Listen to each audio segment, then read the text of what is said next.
Friends, मेरा नाम राकेश रमन है।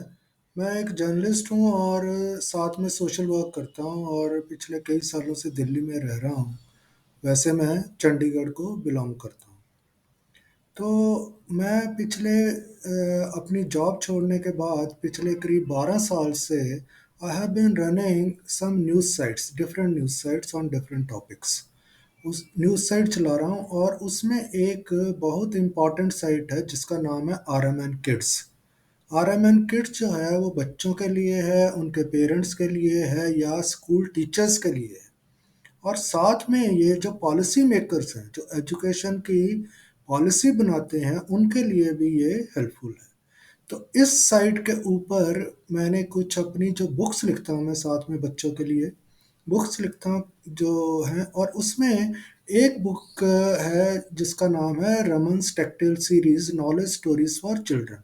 तो इस बुक का मकसद क्या है कि इसके दो पर्पसेस हैं इस बुक के। एक तो ये बच्चों को इंग्लिश सिखाती है और दूसरा टेक्नोलॉजी की एप्लीकेशन सिखाती है, यानी कि टेक्नोलॉजी को किस किस तरह से, टेक्नोलॉजी जब हम कहते हैं तो आजकल हम technology is synonym for information technology, यानी कि कंप्यूटर्स की जो नॉलेज है उसको किस किस एरियाज में अप्लाई कर सकते हैं। तो ये जो बुक है ये काफ़ी पॉपुलर बुक है। इसका नाम है Raman's tactile series knowledge stories for children. वैसे तो ये बुक इंग्लिश में मैंने लिखी थी, लेकिन अब मैंने इंटरनेट के लिए इस साइट के लिए, RMN किड्स साइट के लिए, इसको हिंदी में भी ट्रांसलेट किया ताकि बच्चे इंग्लिश और हिंदी उसकी सीख सके स्टोरी बुक की। तो मैं आपको इसमें से जो स्टोरीज हैं वो पढ़कर आज बताऊंगा, और in the subsequent period also I will recite दो स्टोरीज फॉर यू। तो वो मैं स्टोरीज पढ़कर सुनाऊंगा। तो इस बुक में, रोमन्स टेक्टिल सीरीज में 10 स्टोरीज हैं। 10 स्टोरीज का मतलब है 10 डिफरेंट एप्लीकेशंस ऑफ कंप्यूटर्स। तो ये 10 डिफरेंट एप्लीकेशन कंप्यूटर की को डिस्कस करता है। वो मैं आपको हिंदी में और इंग्लिश में आज पढ़कर सुनाऊंगा। तो मैं, let me open this site for you.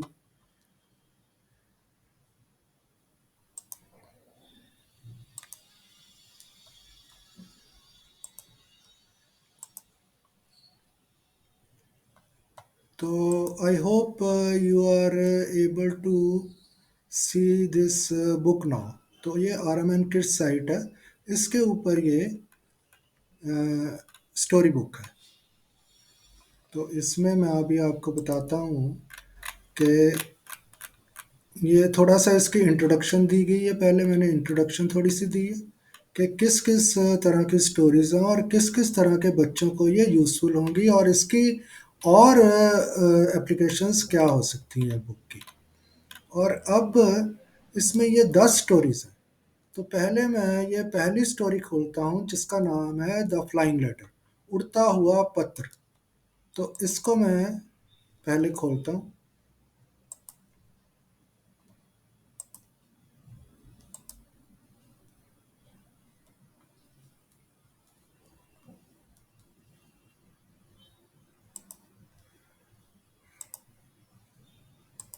तो इसको शेयर करता हूँ। अब जो पहली स्टोरी है, द फ्लाइंग लेटर।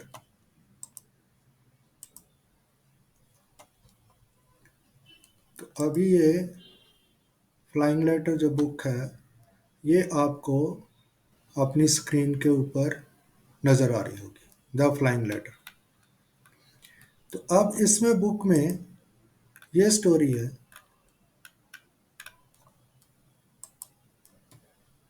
तो इसको मैं अब आपके लिए पढ़ने की कोशिश करता हूँ। हिंदी में पहले इसको पढ़ते हैं। तो अगर आप देखेंगे तो इसके नीचे इसी की ट्रांसलेशन इंग्लिश में की गई है ताकि बच्चे ऊपर हिंदी में पढ़कर उसको देखें कि ये ट्रांसलेशन कैसे हुई है। जैसे कि यहाँ पर लिखा है, इंग्लिश में जो स्टोरी है उसमें लिखा है, in a remote village there lived a farmer named Bholu. तो अब ये हम ऊपर देखते हैं कि इसको हिंदी में कैसे लिखा गया। तो आपको मैं ये सजेस्ट करता हूँ कि आप भी अपने घर में या जहाँ भी स्कूल में पढ़ें या घर में पढ़ें, इसको ऊंचा थोड़ा पढ़िए। रीड अलाउड जो बुक्स होती हैं वैसे इसको पढ़ने की कोशिश कीजिए, ताकि आपको इंग्लिश बोलनी भी साथ में आ सके, और साथ में आपका एक्सप्रेशन जब आप हिंदी में पढ़ते हैं तब भी आपका एक्सप्रेशन थोड़ा क्लियर हो। तो इसको कहानी को आप पढ़ते हैं तो जो नीचे इंग्लिश में सेंटेंस था, इन ए रिमोट विलेज, एक दूर गांव में, रिमोट विलेज में दूर गांव में भोलू नाम का एक किसान रहता था। ए फार्मर लिव्ड नेम भोलू। तो इस तरह से वो इंग्लिश नीचे दी गई है, तो पहले हम हिंदी में पढ़ते हैं इसको। एक दूर गांव में भोलू नाम का एक किसान रहता था। उसका इकलौता लड़का रामू गांव के उन कुछ बच्चों में से था जिन्होंने अपने स्कूल की शिक्षा खत्म कर ली थी, क्योंकि गांव में उच्च शिक्षा के लिए कोई उचित सुविधा नहीं थी। भोलू के पास इसके अलावा कोई और विकल्प नहीं था कि वह रामू को शिक्षा के लिए शहर भेजे, जो मीलों दूर था। लेकिन भोलू इसके लिए तैयार नहीं था, क्योंकि वह अपने पुत्र से बहुत प्यार करता था। वह कभी नहीं चाहता था कि रामू उससे दूर रहे। क्योंकि भोलू निर्णय नहीं ले पा रहा था, उसने अपने एक करीबी मित्र दीनों की मदद लेनी चाहिए, जो एक बुद्धिमान व्यक्ति था। यह बहुत जरूरी है कि तुम रामू को उच्च शिक्षा के लिए शहर भेजो, क्योंकि अपनी शिक्षा पूरी करने के बाद वह हमारे गांव की प्रगति के लिए बहुत योगदान कर पाएगा, दीनू ने सुझाव दिया। तो इसको कोट्स बोलते हैं। तो जो नरेशन या कोट्स, ये इंग्लिश में एक सब्जेक्ट होता है, तो उसको हमने ये हिंदी में दिया हुआ है पहले नरेशन को, और फिर नीचे ये इंग्लिश में दिया गया। तो ये जो है ये डायरेक्ट फॉर्म ऑफ स्पीच है, यानी कि नरेशन में एक सब्जेक्ट है। मैं इंग्लिश के लेसन्स भी लेता हूँ, जो बच्चे अलग से पढ़ना चाहें तो वो मेरे को नीचे कमेंट्स में लिख सकते हैं। अगर if there are sufficient numbers of students in the class only then I will take this classes. तो आगे है, तो यहाँ तक पढ़ने के बाद इन्होंने सुझाव दिया। उसके बाद ये कुछ पिक्चर्स हैं, इलस्ट्रेशंस हैं, ये भी काफ़ी इंटरेस्टिंग है, आप देख सकते हैं इनको भी। तो भोलू मान गया। तो भोलू मान गया, लेकिन जब मेरा पुत्र दूर होगा तो मैं उससे निरंतर संपर्क रखना चाहता हूँ, उसने कहा। तुम उसे पत्थर भेज सकते हो और रामू जवाब दे देगा, दीनू ने कहा। लेकिन हमारे गांव की ये डायलॉग्स में चल रहा है, दो आदमी आपस में बात कर रहे हैं, so this is a dialogue. लेकिन हमारे गांव की डाक प्रणाली बहुत धीमी है, हमारे पत्र पहुंचने में हफ्तों लग जाते हैं। भोलू चिंतित था। गांव में जो पोस्टल सर्विस होती है वो थोड़ी स्लो होती है, तो इसलिए वो भोलू जो था वो थोड़ा वरिड था, यानी कि चिंतित था। तुम्हें उस पर पुरानी प्रणाली पर निर्भर नहीं रहना। अब हम तुम्हारे पत्र एक ही दिन के कुछ घंटों में शहर पहुंच भी सकते हैं और वहां से आ भी सकते हैं, दीनू ने उसे बताया, जो वाइज मैन था। क्या पत्थर उड़कर जाएगा? भोलू ने मासूमियत से पूछा। हाँ, तुम ये कह सकते हो। वास्तव में यह एक सस्ती उपग्रह द्वारा संचार प्रणाली है। तुम्हें बस अपना पत्र दफ्तर में बैठे हुए व्यक्ति को देना है, वह तुम्हारा संदेश तुरंत भेज देगा, दीनू ने समझाने की कोशिश की। भोलू इस सिद्धांत को तो नहीं समझ सका, लेकिन वह आश्वस्त था और उसने इस प्रणाली को उड़ता हुआ पत्थर कहना ही ठीक समझा।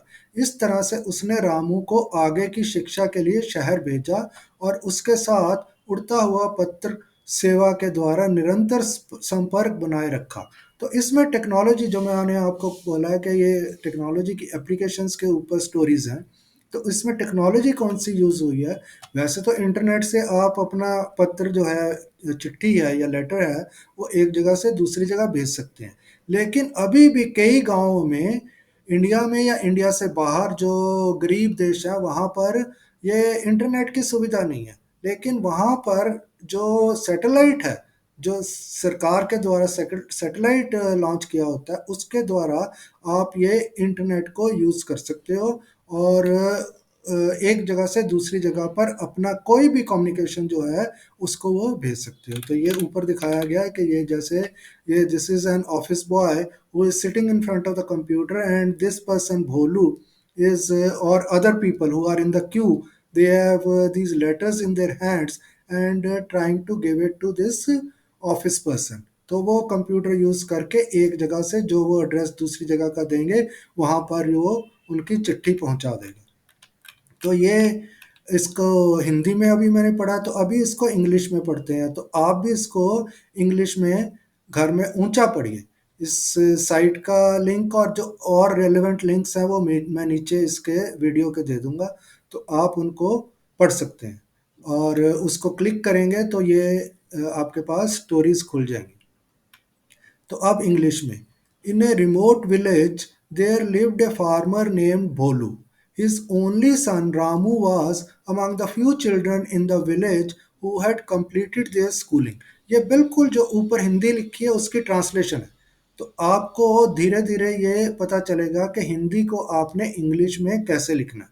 तो वैसे तो इसके रूल्स हैं, वो थोड़ा मुश्किल है, टाइम भी लगता है। ग्रामर जिसको बोलते हैं, वो अगर बच्चे एक क्लास में ज़्यादा हो जाएंगे तो then I will start taking this classes online. तो अभी आप इसको ऐसे ही पढ़िए अपने घर में। Since there was no proper facility in the village for higher education, Bholu had no other option but to send Ramu to the city which was hundreds of miles away. But Bholu was not quite eager for that because he had a lot of affection for his son. He never wanted Ramu to live away from him. Since Bholu was not able to decide, he wanted to take the help of his close friend Dinu, who was an intelligent man. It is very important that you send Ramu to the city for higher studies because after completing his studies, he would be able to contribute a lot towards the development of our village, Dinu suggested. अगर आप जब English जहाँ पढ़ रहे हैं, आपको पता करना है कि इसका हिंदी में क्या मीनिंग है, तो आप दोबारा इसको ऊपर जाकर देख सकते हैं। जो लिंक मैं दूंगा नीचे, उसमें आप पूरी बुक ये हिंदी और इंग्लिश में पढ़ सकते हैं। Bolu agreed. But I want to keep a regular interaction with my son when he would be away, he said. You can send him letters and Ramu would reply, said Dinu. Dinu ने कहा.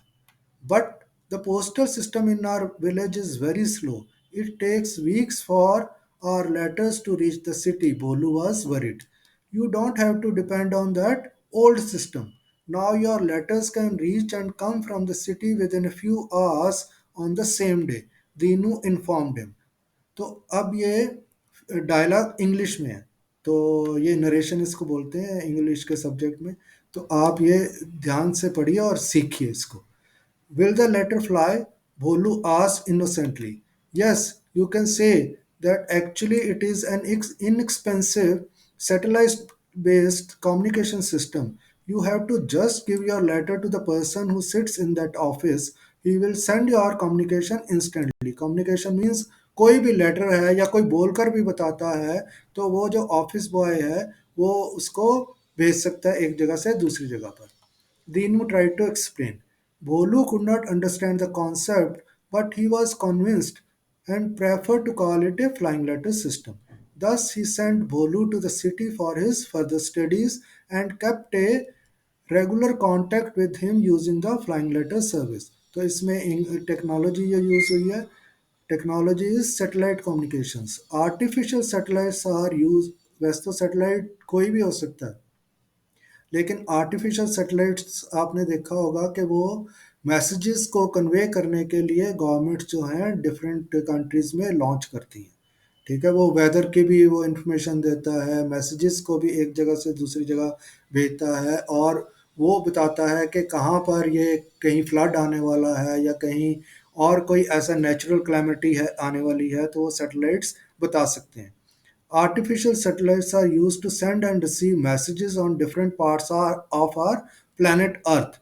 This technology is particularly useful for communications in remote areas. जैसे मैंने आपको बताया, remote areas means जहाँ पर और कोई सुविधा नहीं होती, बहुत दूर जगह होती है जहाँ पर प्रॉपर इंटरनेट या कंप्यूटर या उसकी सुविधा नहीं होती, तो वो एक कॉमन कम्युनिटी कंप्यूटर लगा दिया जाता है वहाँ पर, और सैटेलाइट्स को यूज़ करके एक जगह से दूसरी जगह मैसेज भेज सकता है। तो इस स्टोरी में ये आज मैंने आपको यही बताना था, और फिर आगे की स्टोरीज भी ऐसे ही पढ़ेंगे। तो इनके मैं जो इस स्टोरी के लिंक्स हैं और बाकी जो रेलेवेंट लिंक्स हैं मेरे बारे में भी जो है, ये RMN किड्स का लिंक है, वो नीचे छोड़ दूंगा। You visit those links and try to know more about this topic and the work that I am doing for children, parents and teachers. तो ये आज की स्टोरी में मैंने आपको इतना ही बताना था, एंड थैंक्स फॉर वॉचिंग।